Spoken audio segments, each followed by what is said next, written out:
The elf and the mermaid's tears in the heart of Eryndale, where sunlight once danced through emerald canopies and streams whispered ancient songs. A heavy silence had fallen. The air, once sweet and crisp, now clung thick and sour, weighed down by decay. Trees with gnarled, splitting bark seemed to lean toward the ground as if bowing in sorrow, their roots gasping for life in the dry, cracked earth. Arindor stood in the center of the dying forest, his sharp elven features shadowed by grief. He pressed a hand to the trunk of an old oak, its surface brittle beneath his touch. The whispers of the forest had grown faint, but their message was clear. Time was running out. The once mighty guardian grove, a sacred site believed to hold the heart of the forest, had become a husk. Its leaves, once golden with life, had turned to ash, falling like forgotten promises. A single hope remained, a cure hidden beyond the forest's borders, whispered of only in legend. The tears of a mermaid. Arindor traced the lines of an ancient map unfurled before him. It was a relic passed down through generations of guardians. Its parchment brittle, the ink faded. It marked the way to the forbidden shore, a place none of his kind had dared venture in centuries. For elves, the sea was no friend. Its depths were said to hold a darkness, and the shorelines carried the curse of endless longing for those who set foot upon them. Yet the forest was his life, his soul, and he could not let it perish. The trees seemed to murmur in approval as Arindor slung a bow across his back and tucked the map into his leather satchel. His fingers brushed the shard of moonstone fastened to his cloak, its pale glow faint but steady. It was a talisman of protection, though its power was said to falter near the sea. As he stepped beyond the forest's edge, a chill wind greeted him, carrying the sharp tang of salt water. Arindor paused, glancing back at the towering trees.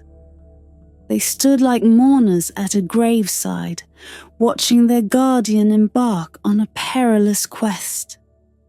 The path to the shore was treacherous. It wound through jagged ravines, where shadows crept and whispered his name. In the high peaks of Agarith, frost clung to the rocks, and the winds howled like banshees. Yet Arindor pressed on, his resolve unshaken. Each step echoed with the weight of the forest's silent plea. On the third night of his journey, as he camped beneath the stars, he was visited by a dream, or perhaps a vision. A figure cloaked in silver light emerged from a swirling mist, their face obscured. "Beware the bargain you seek," the figure intoned, their voice both familiar and distant. "The sea holds more than tears, and the cost will not be what you expect." Arindor woke with a start, the warning ringing in his ears. He stared at the darkened horizon, where the faint outline of the sea shimmered under the crescent moon. His heart was heavy, but his purpose was clear. As dawn broke, he reached the forbidden shore. The landscape was stark and alien. a sharp contrast to the lush, vibrant forest he called home. Blackened rocks jutted from the sand like the spines of some ancient beast. The waves lapped against the shore in an unnerving rhythm, their song discordant and strange. Arindor felt the pull of the sea immediately. It was a magnetic force, an ache that settled in his chest and whispered promises of secrets untold. He gritted his teeth and pressed on, clutching the moonstone at his chest. In the distance, a melody began to rise, a haunting, ethereal song that seemed to drift from the waves themselves. It was beautiful, yet unsettling, pulling at something deep within him. The air grew colder as he followed the sound, his boots sinking into the damp sand. The journey had brought him here, to the edge of a world his kind had long feared. And yet, in the face of that fear, Arindor found not hesitation, but a fierce determination. The song grew louder, carrying with it the promise of salvation and the shadow of sacrifice. The melody carried Arindor through the mist-laden air, its haunting notes like threads drawing him deeper into the realm of the sea. The shore stretched endlessly before him, the sands as dark as onyx, glinting faintly under the waning moonlight. The jagged rocks that marked the edge of the cove seemed to pulse with an otherworldly glow, their surfaces slick with the sea's brine. Though the song lured him forward, it was no gentle invitation. The notes twisted and writhed, a beautiful yet ominous refrain that sent chills skittering down his spine. Arindor tightened his grip on the moonstone shard hanging from his cloak, its faint light flickering like a flame caught in the wind. The shoreline felt alive. The waves hissed and surged, whispering secrets in a language he could not understand. The ground beneath his boots was soft and yielding, as though the very earth resented his presence. Each step seemed heavier than the last, burdened not by the journey, but by the weight of unseen eyes. At last, he rounded a towering rock formation, and the song crescendoed, sharp and piercing like a cry of anguish. Before him lay the cove, a place carved from legend and nightmare. The waters within were unnaturally still, their surface shimmering like liquid silver. At its center, a solitary figure rested upon a jagged black rock. Her silver hair cascaded over her shoulders, blending seamlessly into the reflective surface of the sea. Her skin glowed faintly, an iridescent sheen that seemed almost unreal. It was the mermaid. Arindor stopped, his breath catching in his throat. She was as the stories had described, hauntingly beautiful and undeniably otherworldly. Yet, there was a sorrow in her that no tale had ever captured, a heaviness in her expression that seemed to echo the weight of lifetimes. Her eyes met his, and he felt the pull of the ocean intensify, dragging at his soul. "You tread where no elf has dared for centuries," she said, her voice lilting yet firm. each word rippling through the stillness like a stone cast into a pool. Why have you come to the forbidden shore, Arindor of Eryndale? Her knowledge of his name unsettled him, though he chose not to question it. Instead, he bowed deeply, his heart pounding in his chest. Great keeper of the sea, I am but a servant of the forest. Eryndale is dying, and its whispers led me to you. I seek your tears, for they are said to hold the power to restore life. The mermaid tilted her head, studying him with an unreadable expression. Tears are not given lightly, Arindor. Each drop I shed carries a piece of my essence, my very being. To grant you what you ask would take more than you realize. Arindor nodded, steeling himself against her piercing gaze. I will pay whatever price is needed. The forest cannot perish, not while I still draw breath. She was silent for a long moment, the stillness of the cove pressing in around them. Then slowly she slid from her perch into the water. The sea rippled faintly as she moved closer, her form gliding effortlessly through the shimmering liquid. Brave words, she murmured, her voice softer now, tinged with a sadness that made Arindor's chest ache. But bravery does not come without consequence. If you wish for my tears, you must be prepared to give up something of equal weight. What is your price? He asked, his voice barely more than a whisper. She circled him, her movements deliberate and graceful. I ask for your joy, she said finally, her words heavy with finality. Your laughter, your smiles, the warmth of happiness, you will surrender them all. You may save your forest, but you will do so without the solace of joy in your life. This is the price, Arindor of Eryndale. The weight of her demand struck him like a blow.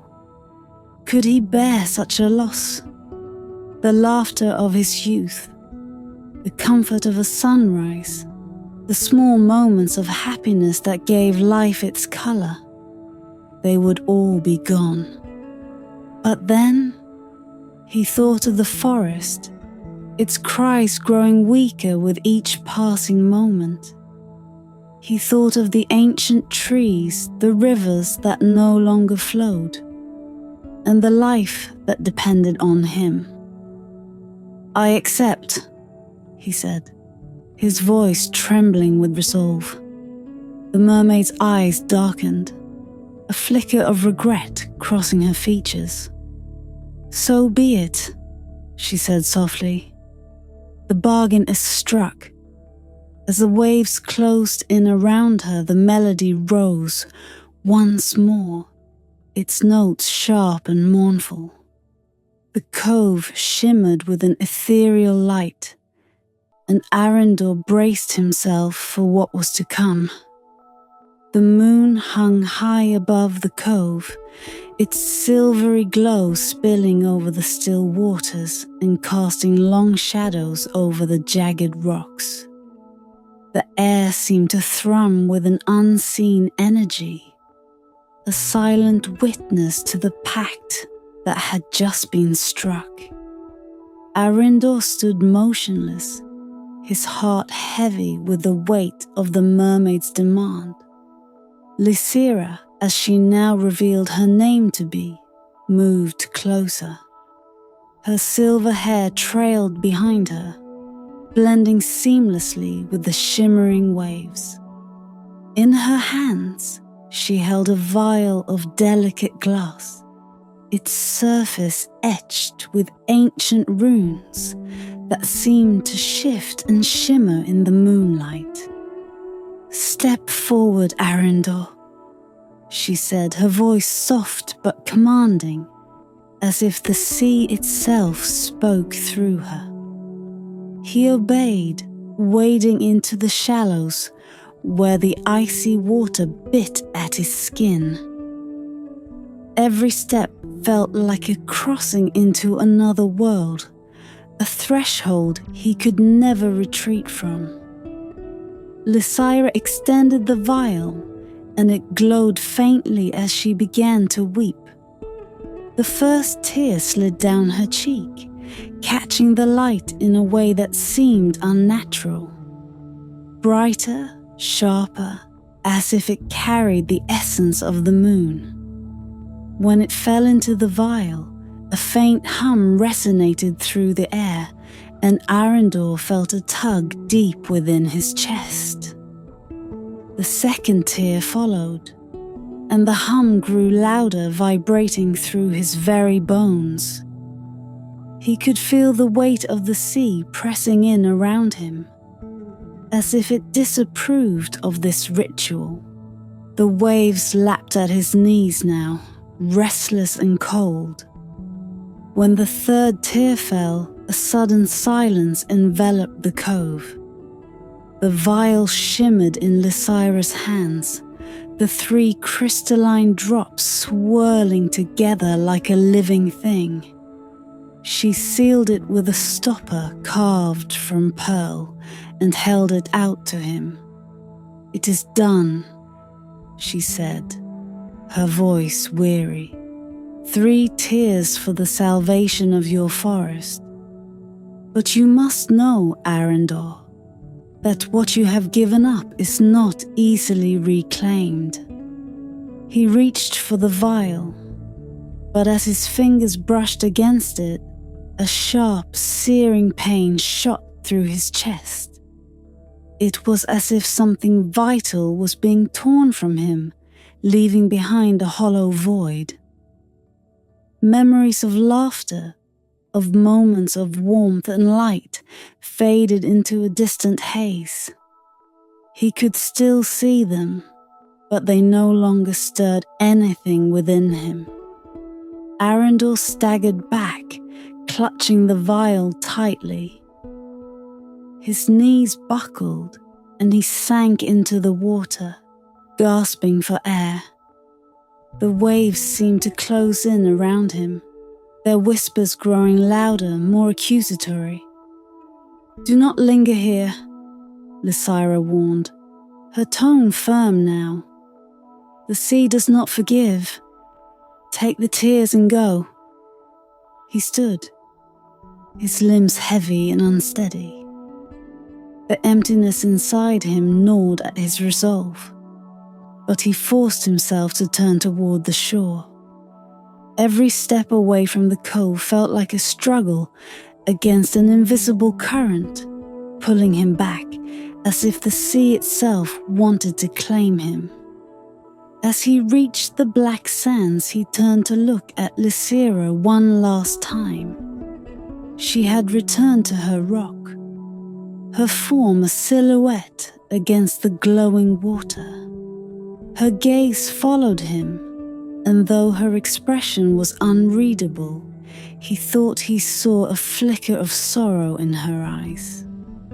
"Thank you," he said, his voice barely more than a whisper. She did not respond.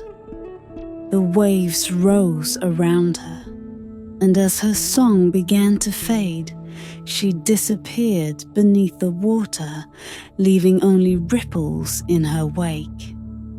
Back on solid ground, Arindor stood under the moon's light, clutching the vial that now held the hopes of his forest. The emptiness inside him was a chasm, deep and unrelenting, but he forced himself to focus on his mission. The forest awaited him. Its whispers had grown faint, but they called to him still, a reminder of his purpose. He turned his back on the sea and began the long journey home, the vial glowing faintly against his chest. Yet as he walked, the echoes of Lysira's song lingered in his mind, haunting and beautiful, a reminder of the price he had paid, and the part of himself he had left behind. The journey back to Eryndale was one of shadows and silence. The forest guardian, once attuned to the vibrant hum of life around him, now walked in a world that felt muted and cold. The mermaid's tears hung from his neck, the vial's soft glow a pale reflection of the moon above. Each step through the desolate landscape brought him closer to the heart of the forest, where its pain throbbed like a wound that refused to heal. The air seemed heavier than before, and the once familiar trails were now cloaked in a fog that clung to him like regret. Though Arindor was determined, he could not escape the void growing within him. Memories flickered at the edges of his mind. His first hunt as a young elf, the sound of his mother's laughter, the warmth of his companions around a fire. But they felt distant now, as if they belonged to another life. He paused beneath an ancient oak, its branches twisted and bare, and touched the moonstone at his chest. Its light had grown dim, no longer warm but cold, like the reflection of a star on frozen water. For a fleeting moment, he questioned whether the cost had been too great. But the forest whispers, faint though they were, urged him forward. When he reached the guardian grove, it was as if the forest itself had drawn its last breath. The towering trees that marked its boundary were skeletal and crumbling, their roots tangled in dry, cracked soil. The air was thick with decay, the ground littered with brittle leaves that shattered underfoot. Arindor knelt in the grove's center, a circular clearing where the ancient heart tree once stood. Now, only its hollowed stump remained, a monument to the forest's decline. He placed the vial of tears on the stump, his hands trembling as he unfastened the stopper. A soft, melodic hum filled the air as the mermaid's tears were exposed to the grove. Their glow intensified, casting shifting patterns of light across the dead trees. Slowly, Arindor tipped the vial, letting the first tear fall onto the cracked soil. The ground trembled beneath him, and a faint pulse of light rippled outward, like a heartbeat struggling to return. Encouraged, he let the second tear fall, and this time, the grove seemed to inhale deeply, drawing in the magic of the tears. A gentle breeze stirred, carrying the scent of fresh earth and blooming flowers. With the final tear, the grove erupted into life. Vines sprouted from the ground, weaving their way up the lifeless trunks. Leaves unfurled like tiny green banners, and golden flowers burst into bloom. Streams of crystal clear water surged from the ground, filling the dry riverbeds with a joyous rush. The heart tree began to regenerate, its roots twisting and binding together, forming a new trunk that shimmered with golden light. It grew taller and stronger, its branches reaching skyward like a prayer answered. The grove sang with the forest's renewed energy, a melody so vibrant and pure that it brought tears to Arindor's eyes, though he felt none of the joy that should have accompanied them. As the forest revived, the elves of Eryndale gathered to witness the miracle. They cheered and wept, their voices rising in celebration. Yet Arindor stood apart, his face serene but hollow. They approached him, showering him with praise and gratitude. But their smiles, their laughter, their joy, it all felt distant, like the memory of a dream. He accepted their thanks with quiet dignity, though he could feel the emptiness within him growing deeper with each passing moment. When the celebration subsided, Arindor returned to the grove, where the heart tree now stood in all its glory. He placed a hand on its trunk, feeling the pulse of life within it. The forest whispered its gratitude, its song filling the void left by his joy, though it could not replace it. Was it worth it? He whispered, his voice barely audible.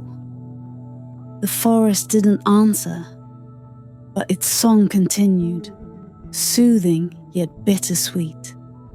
Arindor turned his gaze to the horizon, where the distant ocean shimmered beneath the moonlight. Lysira's warning echoed in his mind, her words a constant reminder of the price he had paid. Though the forest had been reborn, Arindor knew that a part of himself had been lost forever, a piece of his soul left behind in the depths of the sea. The days following the forest's renewal were filled with light and song, a transformation so profound that it seemed as if the earth itself had awakened from a long and sorrowful slumber. The once cracked soil was now rich and dark, bursting with new growth. Rivers carved fresh paths through the land, their crystalline waters reflecting the vibrant greenery above. The heart tree stood tall and resplendent, its golden leaves shimmering like sunlight captured in time. The elves of Eryndale rejoiced. Their songs of gratitude echoed through the forest, blending with the rustling leaves and the chatter of returning wildlife. They danced beneath the heart tree's protective boughs, their faces aglow with the kind of joy that had been absent for far too long. But amidst their celebrations, Arindor stood apart. He watched the revelry from the shadows, his expression unreadable. The emptiness within him was a constant companion now, a hollow ache that neither the forest's song nor the elves' laughter could fill. The joy of his people should have been his triumph, yet it felt distant, as if it belonged to someone else. One evening, as the celebrations began to wane, Arindor found himself alone in the Guardian Grove. The forest was quiet now, its whispers gentle and subdued, like a mother humming to a sleeping child. He knelt before the heart tree, his hand resting on its golden trunk.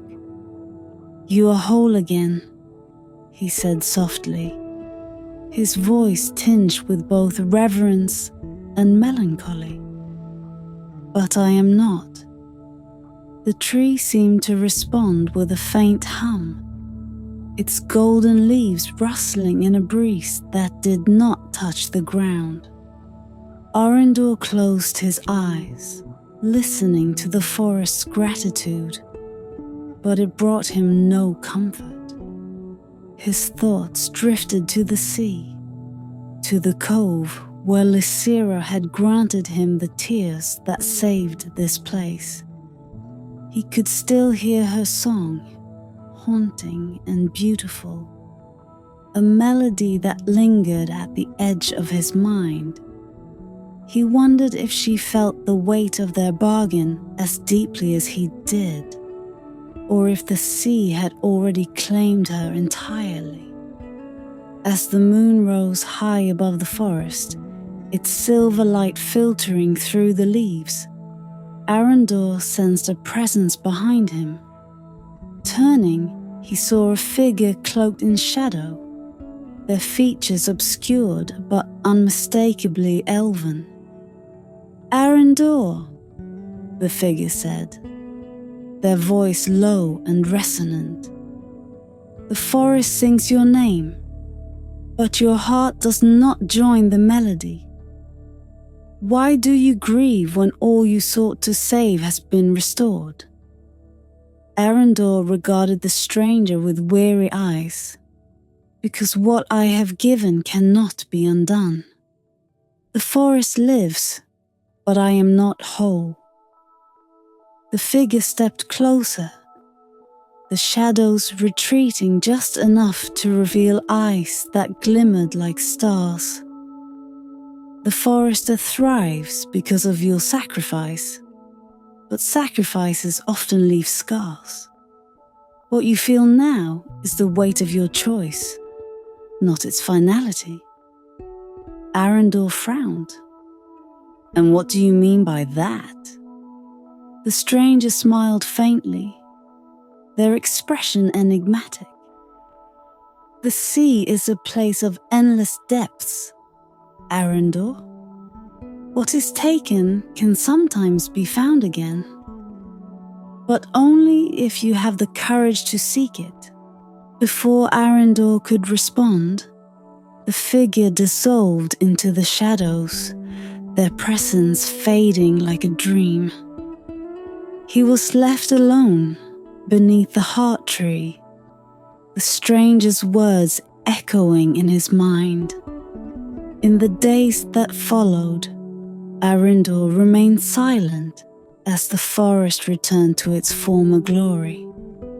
The elves revered him as a hero, yet he felt more like a ghost among them. The stranger's words lingered, and though he tried to dismiss them, a spark of hope began to flicker deep within him, a fragile light in the void. One night, under the same crescent moon that had witnessed his bargain, Arindor stood at the edge of the forest. The ocean's pull was undeniable now, its song whispering through the trees like a distant promise. He knew his path was not yet complete. With the forest safe and its song restored, Arindor turned his gaze toward the horizon. The sea awaited him, vast and mysterious, its secrets veiled by the moonlit waves. He took a deep breath, his hand resting on the shard of moonstone at his chest, and began to walk. Though the journey ahead was uncertain, he felt a strange resolve building within him. For in the depths of the sea, and perhaps in the eyes of the mermaid, lay the answers he sought. And perhaps, just perhaps, the chance to reclaim the part of himself